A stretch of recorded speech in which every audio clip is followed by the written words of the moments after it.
Hello, hello, hello. This is Adriane Berg, and this is the Ageless Traveler. I'm here today with a very special guest, something a little bit out of the ordinary, but extremely necessary. And she is the renowned couples therapist and psychiatrist, Dr. Katherine Ford. Do not be alarmed. This is about travel. She has written The Aperture Effect, a radically simple approach to finding joy and connection in your relationships. And let me tell you about those relationships. They can go wrong when you travel, particularly if there are kids or the new multi-generational travel that everybody's so excited about can also bring up a lot of family issues. So, Katherine, I'm so happy to have you with us today. Thank you so much, Adriane. I know of your show, and I'm very happy to contribute. Well, some of that contribution has to be to make travel easy. You know, one of our mottos is lifelong travel made easy, but we forget that sometimes the best travel can be stressful. So where are some of the stresses that a person, let's start first with a person who is just going with a spouse or a significant other, a couple's issue, what could come up? And then we'll look at different relationships as we travel. Sure.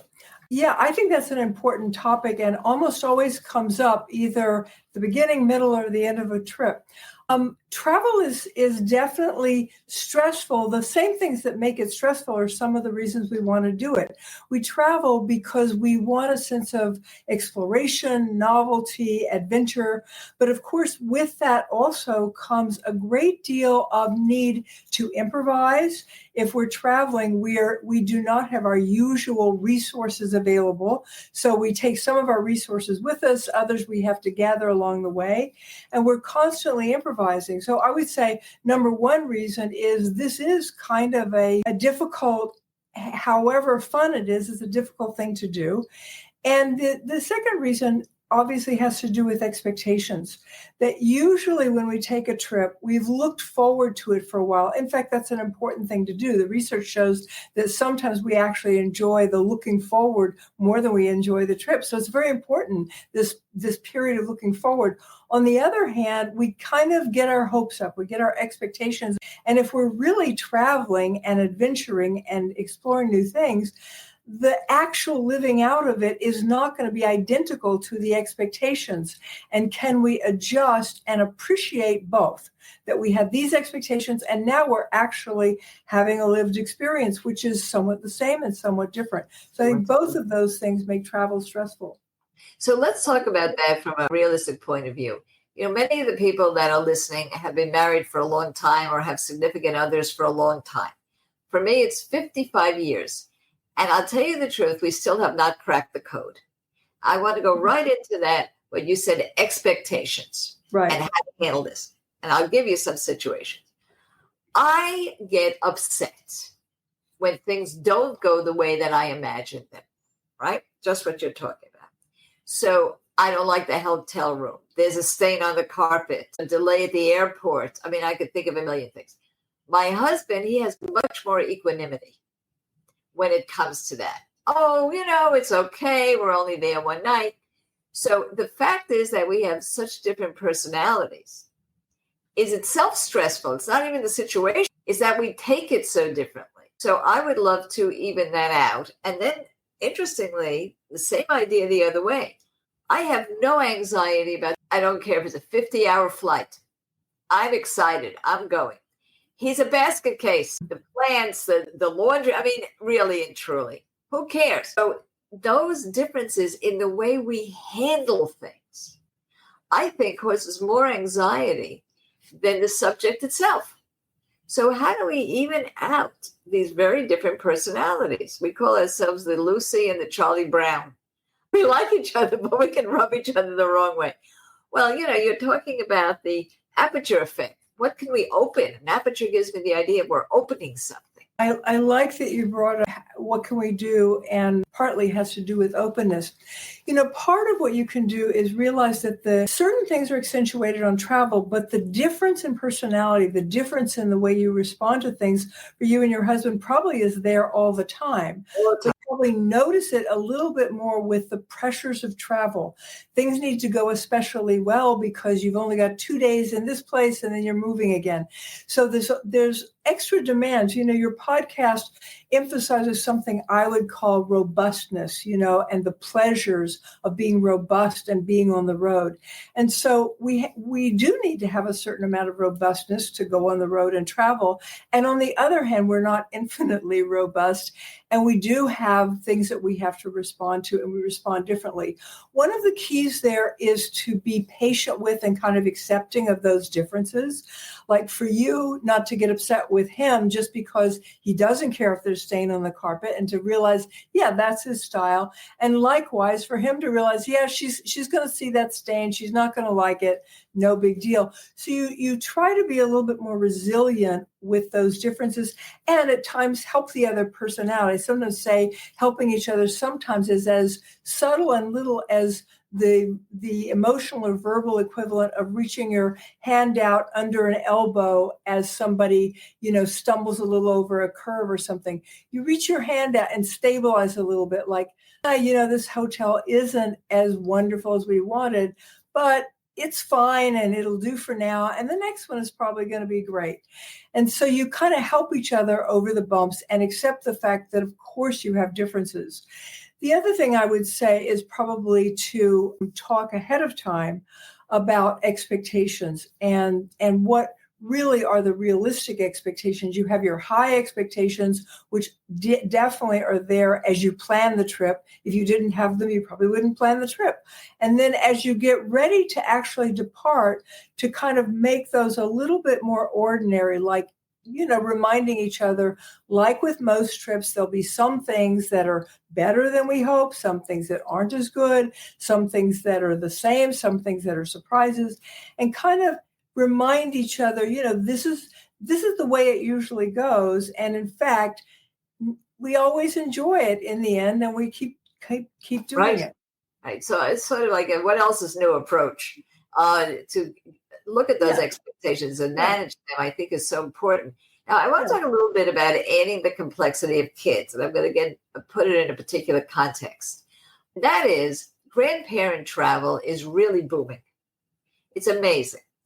But one thing that does rub people the wrong way, and particularly, and I'm going to be blunt, the grandparents who may have paid for the trip, right?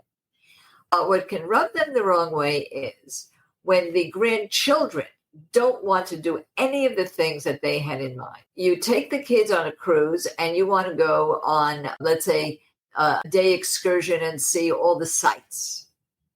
They want to stay on the ship and swim in the pool. And you say, well, wait a minute, you can swim in the pool anywhere. You don't have to do it in Greece. And sometimes their parents are with them. It's really a 3-generation situation.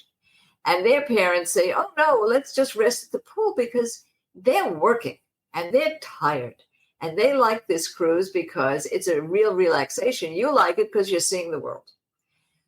And you have paid for this sojourn. And you expected that everybody was going to go see the pyramids with you. That's a tension builder. And of course, I will say my mother-in-law used to say, when it comes to being the mother-in-law, which you are here, whisper and wear beige. Don't assert yourself. Except now we've got the checkbook. So what do you think about Katherine Ford? Now I'm talking to a psychiatrist about this, folks. What do you think about that new little wrinkle in the world of family travel when the older adult is paying? Absolutely. That is really important. I think the idea of traveling with grandparents is fabulous, and it adds an extra variable. You have to figure out how to get it right. Probably the most important thing for the grandparents is to think ahead of time what their expectations are. There are certain trips for which the grandparents are not prepared to be that flexible about missing out on the sights, on the things that they went there for. Those are maybe not the trips to take with the kids and the grandkids, because the more people that are along, the more flexible everybody has to be. And especially with 3 generations, sometimes you can't make it come out right for everybody. And so when you're traveling with the family, the priority has to be family time. I often tell parents when they tell me they're going on a vacation with their kids, I said, hold on a second. I believe you've got an oxymoron there. If with little kids, it's not a vacation if you're going with the kids. It's a family trip.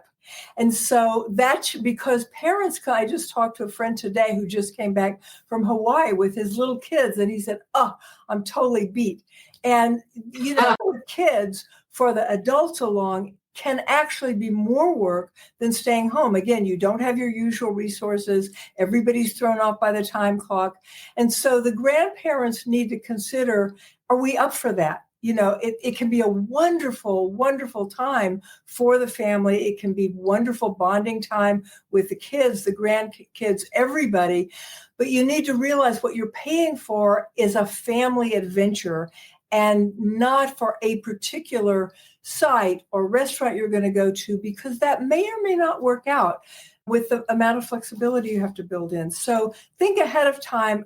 You're more likely to get what you want if what you really want is some really interesting time with the family. Bonding time, yeah. So yeah, be honest with yourself about the agenda.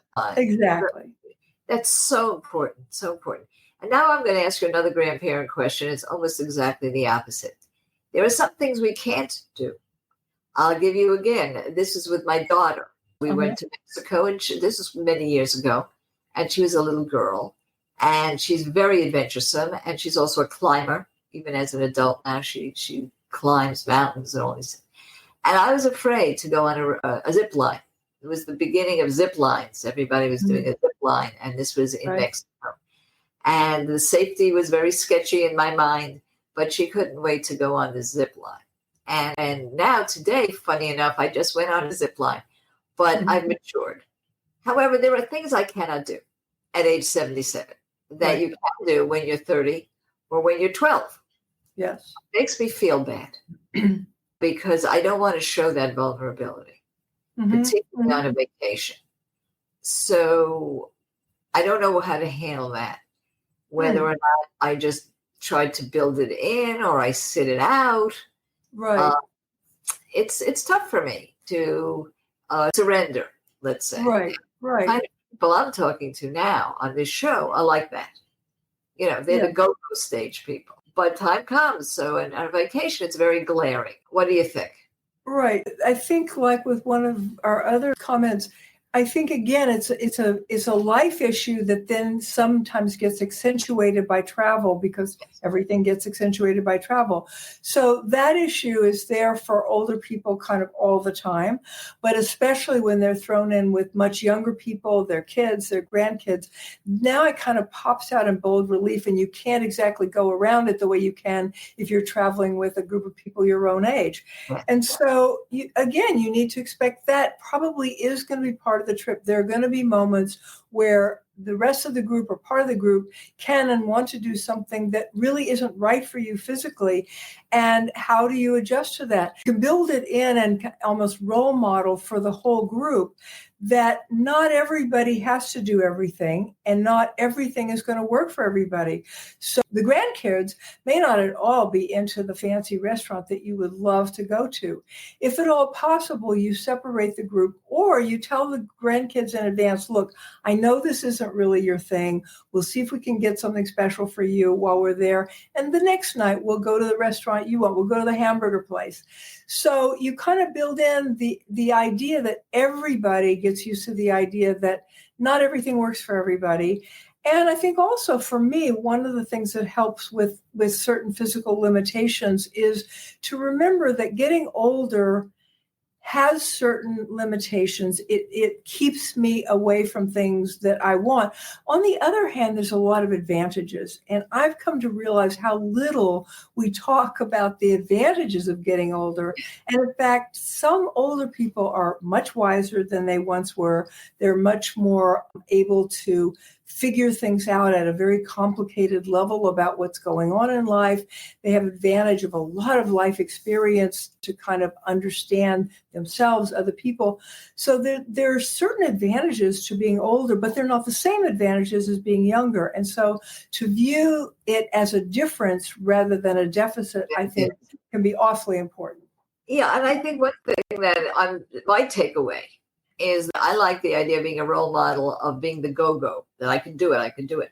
But I never thought about being the role model of the acceptance, Right. which you point out. That's also being a role model. That you know what you can do, you know your strengths, you know your weaknesses, not only knowing your strengths, but also your weaknesses. Right. Now we're going to take a little bit of a break. And when we come back, I want to unpack some of the things in your book. So I'm going to remind everybody that this book is called The Aperture Effect, a radically simple approach to finding joy and connection in your relationship. And the word that I want to emphasize here is radically simple when we come back. By the way, you can get this book at anywhere. You're going to see it in our show notes. But Dr. Ford, tell us exactly the easiest way to get a hold of your book. The easiest way to get a hold of my book is to go to my website, where you'll go to the book page and you'll see several options. Among them is Amazon. Some people really enjoy getting their books from Amazon, and some people want an alternative. So their Amazon is there with a click button, as well as several other. Barnes & Noble is there. One of my favorite independent bookstores, Kepler's, is there. So you'll have some choices at that point. Let's give Kepler's a shout out. Are they bricks and mortar? Are they a bricks and mortar bookstore? Yes, they are. Kepler's is a fantastic bricks and mortar bookstore that's been in the Bay Area in Menlo Park, which is near Stanford, for decades, going back at least 5 decades. They existed, they were small, then they got bigger. It's very well run. They have a wonderful setting. They do great book talks, and they carry wonderful books. So yes, I just had definitely a good option. You know, we veer off topic a lot, and I'm going to veer off for just a minute. I've just been reading one of Ann Patchett's books, and she has a Nashville bookstore that she owns called Parnassus. And I just went to a show where I actually met Judy Blume, the great Judy Blume, and she owns her own bookstore in Key West, Florida. So one of the things I promised myself is that I'm going to always see a wonderful bookstore in every place I go and visit. So there you go. Powell's, which is the kind of the hippie offbeat one in Oregon. That's a trip in itself. But when we come back, we're going to look at a book, The Aperture Effect by Dr. Katherine Ford. You know her from Psychology Today, the New York Times, and many more. And of course, her website is KatherineFordMD.com. And you'll see that on the show notes. Don't you guys go anywhere.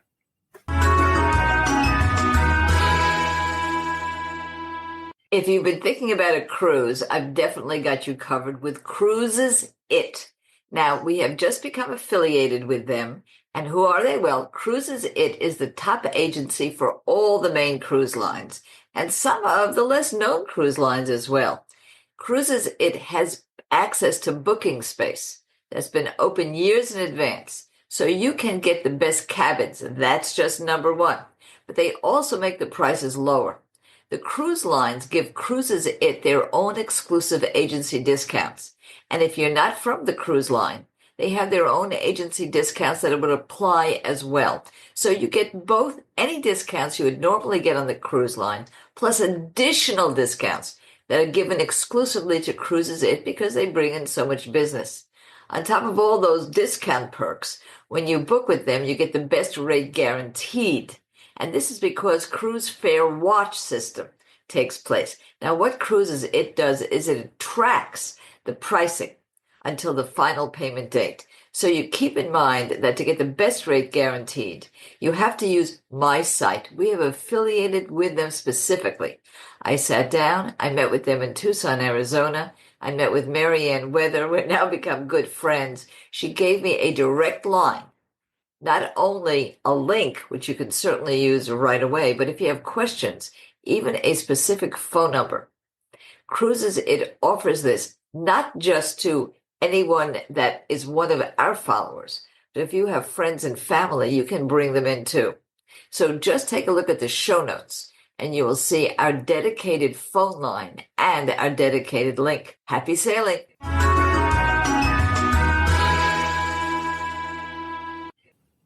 And now we're back, and I'll give you a quick introduction because you've been here for a while with us. We're talking about something very unusual, and that is travel psychology and the things that could come up.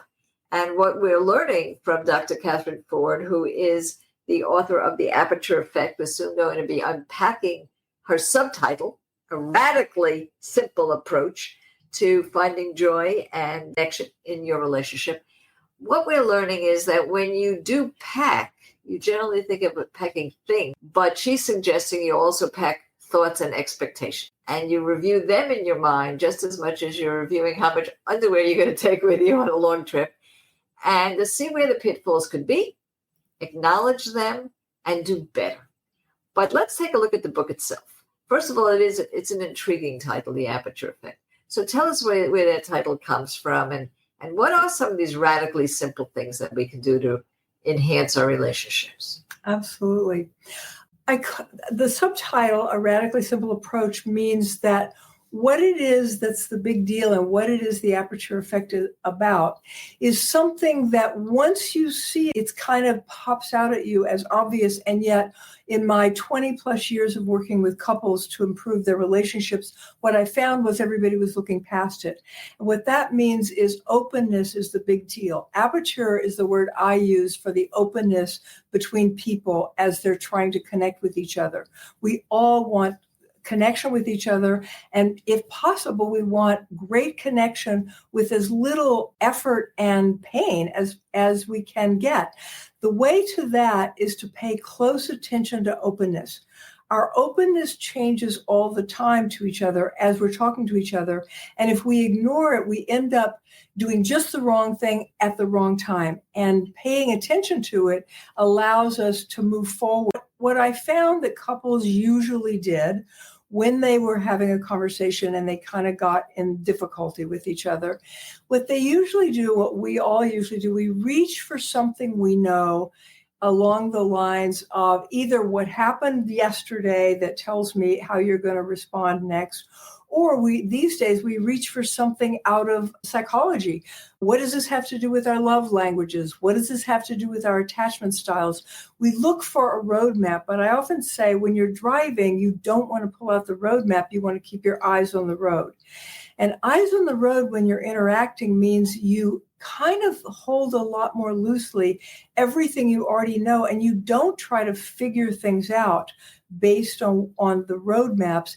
Instead, you try to figure out the way forward based on how open each of you are at that moment. If you're not so open, you need to know to do things like slow down, ask each other, gee, how are you doing? This conversation kind of turned out to be more difficult than we thought. What can we adjust? So you consult with each other about it. On the other hand, if everybody's wide open, you can have a wonderful conversation, lots of connection with minimal difficulty. And so you proceed very differently depending on your openness or not. And difficult conversations between couples happen all the time, especially around the time of vacations. And so you need to know it's not necessary that the conversation not be difficult. It is necessary that you use your awareness of how open you are to figure out, should we have this conversation quickly or slowly or fast or tomorrow? And it can help you a lot to figure out how to speak to each other so that you can really be heard and cared about. Yeah, so the idea of being present, it comes out of what you're saying too. Yeah. To be open is to really be listening. Yes. And as you know, we talked about long marriages. After a while, you do turn off. You've heard it before, or you think you've heard it before. So you're already always listening for the same stuff. And that's what you're saying. See if you can get out of your own way with that. Try to really look at this person who you've known for so long and see them as somebody you want to get to know and be open. Now, I'm going to use this for something else that's very interesting, I think. I think it's almost like a petri dish of relationships. And it's a cruise, but it doesn't have to be a cruise. It could also be a bed and breakfast. It could be a hotel, or it could be a tour, a group tour. Strangers are meeting each other. Strangers are being thrown together. Sometimes it's a solo person with a couple. Sometimes it's two couples. Sometimes it's a triple, whatever. Doesn't matter. These are strangers that are now going to be together for 2 weeks. Sometimes at the same table because they've been randomly placed there, right? Now you really have people that you don't know. Now you really have people to be open to. And I can tell you that two things happen. and I cannot piece out the different personalities, but you can. One that happens is they become fast friends for life. The people you met, I mean, my friend just came in from Scotland. How'd you know them? Oh, I met them on a trip. You hear that all the time, and now they're my best friend. Or you don't say a word to them. It's uncomfortable. You do not make a relationship. You eat in silence. You wish they didn't put you at that table. You ask for a separate, whatever it is. You move away from them on the bus. And because you want to be insular and you don't want to do the work that it takes to meet somebody new on vacation, that's work. I don't know if it's a personality thing. And I don't know how to handle the stress of meeting constantly random new people on a trip. But what would you say to that? I love that question because I've thought about that a lot. Some of it boils down to some of the strategies for other things about traveling, like being flexible with yourself. I would say let's start with don't expect that all of the time you're going to be perfect in your social graces, in your social energy. Sometimes you're probably going to want to feel like talking to some of these people, and other times not so much, especially, 3 or 4 days in, you're starting to get tired. You may need a break. Let yourself have a break. So usually there's an option to kind of eat by yourself if you want to, or eat with just your travel companion.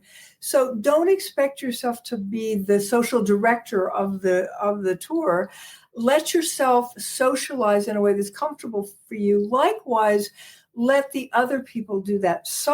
Predictably, on a trip like this, about half the people are going to be what we think of as extroverts, and half of them are going to be introverts. And what that really means, we found out, is that introverts, in order to get energy, they need to pull off by themselves. They recharge their batteries with time alone, whereas extroverts recharge their batteries with time with other people. Now, those are very different things.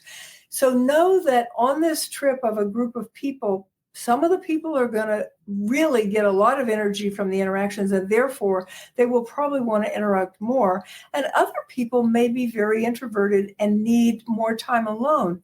It's also true that introverts tend to have a somewhat different conversational style and have more, shall we say, nervousness about conversations with strangers. Yes. So allow for that. If you're trying to talk to somebody and they look kind of uncomfortable, you may be able to find a way to help them feel more comfortable, like, gee, it's kind of weird to be traveling with all these strangers.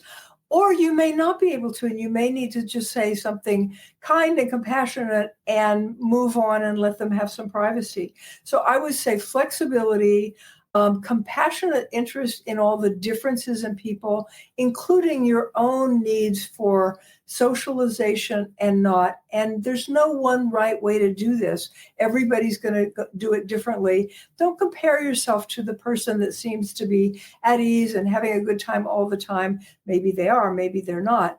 But let yourself be you, and let yourself think of it almost like this is a garden of people. And you don't have to enjoy all the flowers. You can kind of pick the ones that are the most pleasant and interesting to you, have the interactions you want, and don't hold yourself responsible for getting to know everybody, for being, always available. Bell of the ball. Let yourself shape it. Oh, well, that's certainly good advice for me.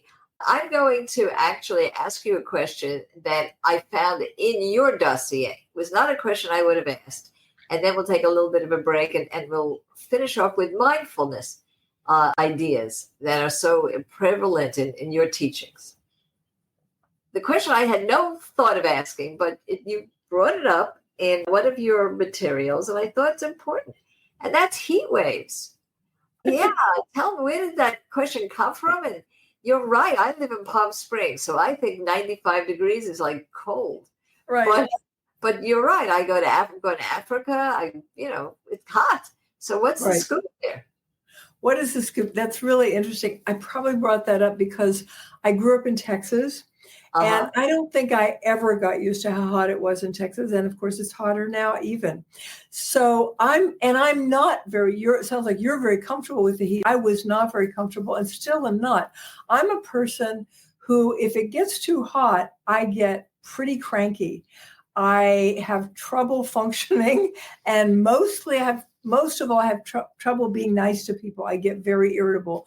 So what I've kind of learned is that if it gets beyond a certain level of too hot, in addition to finding a way to cool off, which you can usually find someplace that there's shade or air conditioning, but in addition to that, in the meantime, if I don't have the option to get out of the heat and into the shade, I need to be kind of especially mindful and careful about my interactions with people, knowing that I'm most likely to be cranky and therefore say less instead of more.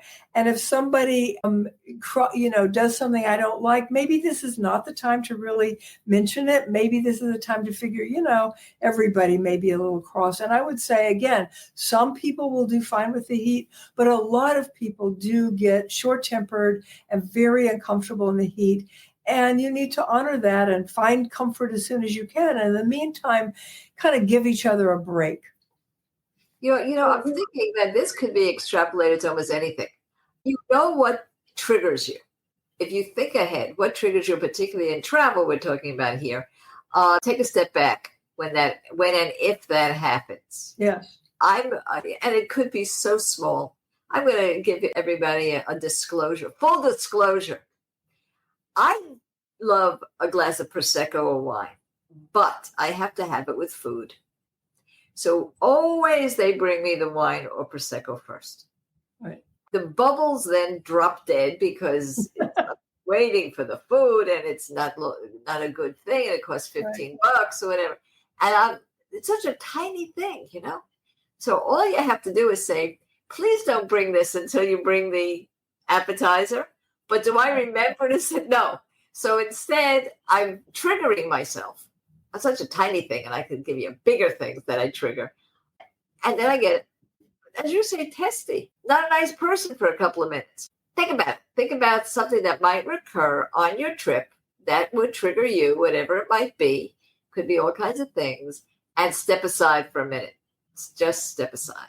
So we're going to come back and we're going to finish this up. We're going to talk about this mindfulness and different mindfulness exercises, because that's really what we've been talking about for the whole show. To be open, to be mindful, and to pre-prepare, just like you prepare to pack the right clothes. Don't you guys go anywhere.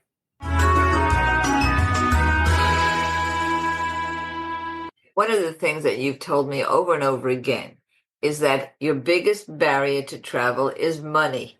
What else is new? Well, we have now affiliated and partnered with all the booking sites that you would be interested in. That's booking.com, that's hotels.com, that's Expedia, that's Guides, Get Your Guide, and of course TripAdvisor, the big one. So if you are going to be booking, you're going to want to use the links that we provide for you because there are discounts there. There's also ease and convenience. It also does something for all of us. It is true, yes, I get a small donation in the event that you book through any of these sites, but I plow it right back in so that we can have more research, more clout in the world of anti-ageism and tourism, and get you even more discounts. So please use these because it'll be good for you and it'll be good for your family. And it really puts a lot more money in your pocket and makes life easy. How do you do that? Well, you simply go to our discount page on agelesstraveler.com/discounts. You'll see that also in the show notes. So use it and never stop traveling.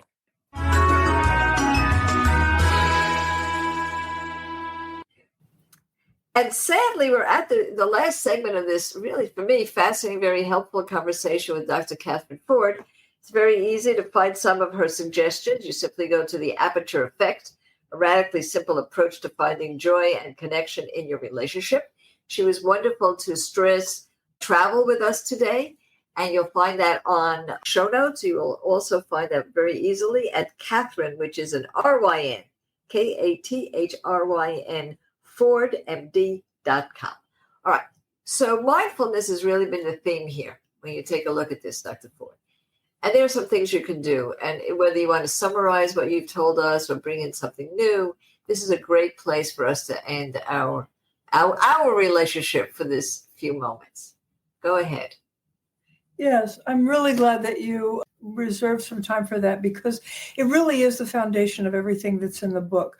And in a certain way, there's a lot of suggestions in the book, a lot of exercises for people to practice. Mostly those are practice with things that in themselves are not that difficult. The difficult part is that the difference in how those go is mindfulness. And the difference in everything, how it goes, is mindfulness. Here's what I mean by mindfulness. Mindfulness is an ability, a cognitive ability that you can very well learn. We kind of have to learn it because actually it turns out we're not very good at it. Research shows that about half the time when we're doing something, we're thinking about something different than what we're doing. And so we have to kind of train ourselves to be mindful. What I would be quick to remind people or tell them if they haven't thought about this before, you can learn to practice mindfulness one little moment at a time. And as you do, your ability with it grows. It doesn't require going to the ashram. It doesn't even require going to a yoga class. All it means is that at some moments, like we were just talking about, what do you do when you get triggered? That's a moment for mindfulness. And mindfulness means you realize, oh, I just got triggered. And instead of speaking kind of automatically and reflexly, you remind yourself, let me just take a deep breath and see what I want to do with this. Mindfulness gives us what Dan Siegel calls response flexibility. And what that means is we can't be always in control of our triggers, of our first reaction to something. What we can learn to be in control of is our second reaction and our behavior. And so if the Prosecco comes, at the wrong time, deep breath, okay, I've been in this situation before. What I know is I'm going to make it worse for myself and everybody if I start complaining. So let me just take a moment of silence. Your partner's late going out the door for an important theater event that you scheduled. That's very triggering for lots of us. Instead of immediately saying, there you go again, being late, you notice, oh, there's that feeling of, I'm unhappy about something. I need an extra moment to think about how I want to handle it. You might want to speak about it, and you also might want to not speak about it. So throughout our lives, and especially as we travel, mindfulness means you develop the ability to pause before you take action in response. And life strongly affects us, all kinds of things, from the Prosecco to the lateness for the theater to the fact that there's a spot on the carpet. We easily have reactions, some of them positive, but some of them not so positive. And learning a response that says, this is a not so positive response. Let me take an extra moment to figure out how I'd like to handle it. That's really the essence of mindfulness. Well, this is such a wonderful summary, and not so easy. Not so easy. There are exercises in the book. You may have to do them more than once. And I really appreciate you taking these issues that are everyday issues and shining a spotlight and focusing it on travel, because we're here to make people travel more easily. And I always think about it in terms of less money. What can you do to save money on travel? What can you do to make it easier in the airport? But I rarely think about it in terms of what can you do with your relationships to make it pleasant and not to cause issues just because you're traveling.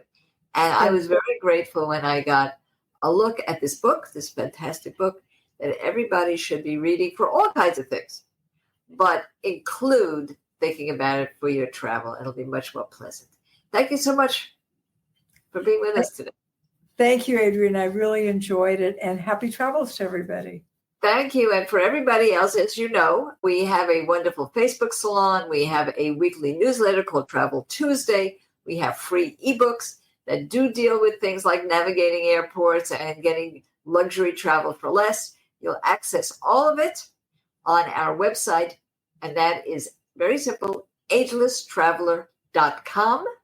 And we also have a wonderful new consortium of terrific podcasters. One of them is Women Over 70. It's an award-winning podcast, and you will see how to find it also in our show notes. Thank you so much, and never stop traveling.